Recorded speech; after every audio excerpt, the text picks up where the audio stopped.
Style મેન્યુઅલનો મુખ્ય હેતુ શું છે? લેખન અને સંદર્ભ આપવાની પદ્ધતિ માટે.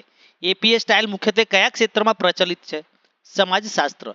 એમએલએ સ્ટાઇલ કયા વિષયમાં વધારે વપરાય છે? માનવશાસ્ત્ર. ચિકાગો મેન્યુઅલ ઓફ સ્ટાઇલ સામાન્ય રીતે કઈ બાબતો માટે પ્રખ્યાત છે? નોંધ અને પુસ્તકોના સંદર્ભ માટે.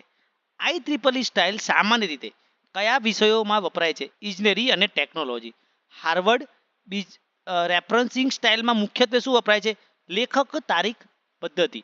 એપીએ સ્ટાઇલના તાજેતરના સંસ્કરણમાં ક્યારે પ્રકાશિત થયું? 2019. એમએલએ સ્ટાઇલ મેન્યુઅલનું પૂરું નામ શું છે? Modern Language Association. ચિકાગો સ્ટાઇલમાં સાઇટેશન કયા બે મુખ્ય સ્વરૂપે માપવામાં આવે છે? ફૂટનોટ્સ, એન્ડનોટ્સ અને ઓથર ડેટ. આઈ સ્ટાઇલમાં સંદર્ભ કઈ રીતે માપવામાં આવે છે?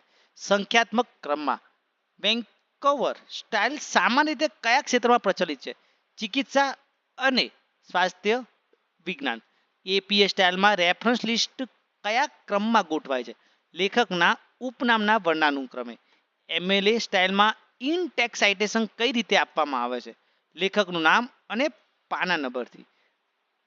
ટુરાબિયન સ્ટાઇલ કોના આધાર પર બનાવેલી છે? Chicago Manual Style. Blue Book Style ખાસ કયા ક્ષેત્ર માટે પ્રખ્યાત છે? કાયદા શાસ્ત્ર માટે.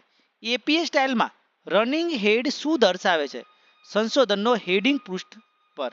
ચિકાગો સ્ટાઇલના ઓથર ડેટ પદ્ધતિમાં કઈ પ્રકારનું સાઇટેશન વપરાય છે? લેખક, વર્ષ. MLA Handbook for Writers of Research પેપરનું તાજેતરનું 9મું સંસ્કરણ ક્યારે આવ્યું? 2021માં.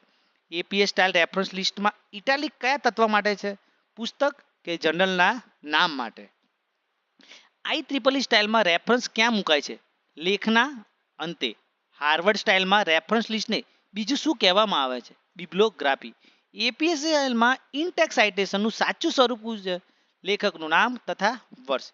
એમએલએ સ્ટાઇલમાં વર્ક સાઇટેડ પેજ શું દર્શાવે છે? રેફરન્સ. વેન્કોવર સ્ટાઇલમાં રેફરન્સ કઈ રીતે આપવામાં આવે છે? સંખ્યાત્મક ક્રમમાં. સ્ટાઇલ મેન્યુઅલ્સનો ઉપયોગ શાના માટે આવશ્યક છે? લેખન એકરૂપ રાખવા માટે.